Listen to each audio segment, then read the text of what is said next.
కూటమి ప్రభుత్వం అధికారంలోకి వచ్చినాక మైనార్టీల సమస్యల మీద ప్రత్యేకమైనటువంటి దృష్టి పెడతాం జరిగింది. ఎక్కడికక్కడ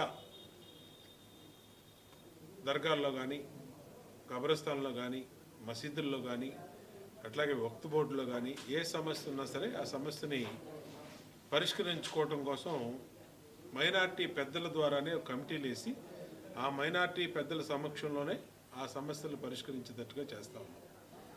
మొన్ననే గత వైసీపీ గవర్నమెంట్లో పెండింగ్లో ఉన్నటువంటి ఇమాములు మౌజన్లకి జీతాలు పెండింగ్ ఉంటే అవన్నీ కూడా ముఖ్యమంత్రి గారి దృష్టికి తీసుకొచ్చి వాటిలన్నింటినీ కూడా రాష్ట్ర వ్యాప్తంగా ఇమాములకి మౌజన్లకి జీతాలు పెండింగ్లు అన్నీ కూడా క్లియర్ చేయించాం. అలాగే మసీదు కమిటీల్లో చిన్న చిన్న ఇబ్బందులు ఏవైతే ఉన్నాయో అవి కూడా క్లియర్ చేపిస్తూ ఇవాళ రాజీవ్ నగరు 63వ డివిజన్ సుందరీ నగర్ మసీదులో గత 6 సంవత్సరాలుగా చిన్న చిన్న సమస్యలతో మరి మైనార్టీ సోదరులు మైనార్టీ పెద్దలే చిన్న చిన్న గొడవలు పడుతూ ఉన్నారు. దాని మీద మా మైనార్టీ సీనియర్ నాయకుడు షరీఫ్ గారు ఎమ్మెల్సీ కౌన్సిల్ చైర్మన్గా పనిచేసి అపారమైనటువంటి అనుభవం, అలాగే మైనార్టీలు ఖురాన్ మీద కానీ అన్ని ఆచారాల మీద కానీ అపారమైనటువంటి అనుభవం జ్ఞానము కలిగినటువంటి షరీఫ్ గారి ఆధ్వర్యంలో ఒక మా మైనార్టీ నియోజకవర్గ సెల్ అధ్యక్షుడు భాషను కానీ వీళ్ళందరినీ కూడా నియమించాం.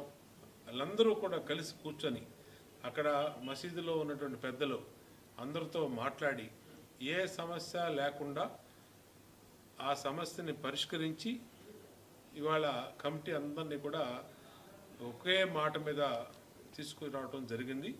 చాలా సంతోషం. మా మైనార్టీ సోదరులకు ఒకటే చెప్తా ఉన్నాం, ఈ రాజకీయాలు మసీదుల్లో కానీ అలాగే చర్చిల్లో కానీ గుళ్ళల్లో కానీ పార్టీ తరఫున మేము ఎవరు ఎంటర్ కావు.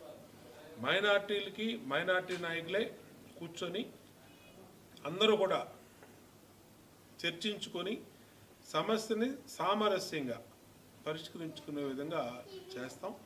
దానికి అందరూ కూడా సహకరించాలని విజ్ఞప్తి చేస్తూ ఉన్నాం. ఈరోజు మా మోత్కూరు కాసిం కానీ బాజీ కానీ మా మైనార్టీ నాయకులు అందరూ కూడా దీంట్లో ఈ సుందరయ్య నగర్ మసీదులో వివాదంలో మరి పరిష్కరించడంలో కృషి చేసినందుకు వాళ్ళని అభినందిస్తూ ఉన్నాం. ముఖ్యంగా మా మైనార్టీ నియోజకవర్గ సెల్ అధ్యక్షుడు భాష దీనికోసం నిరంతరం తిరిగాడు. నిన్న కూడా మేము మన షరీఫ్ గారిని రిక్వెస్ట్ చేస్తే షరీఫ్ గారు ఇక్కడికి వచ్చి ఆయనే స్వయంగా మసీదులో కూర్చొని మసీదు పెద్దలతో మాట్లాడి అందరినీ కూడా ఒకే మాట మీద తీసుకొచ్చి ఆ వివాదాన్ని 6 సంవత్సరాల నుంచి వివాదంలో ఉన్నటువంటి సమస్యని పరిష్కరించినందుకు షరీఫ్ గారికి కృతజ్ఞతలు తెలియజేస్తాం.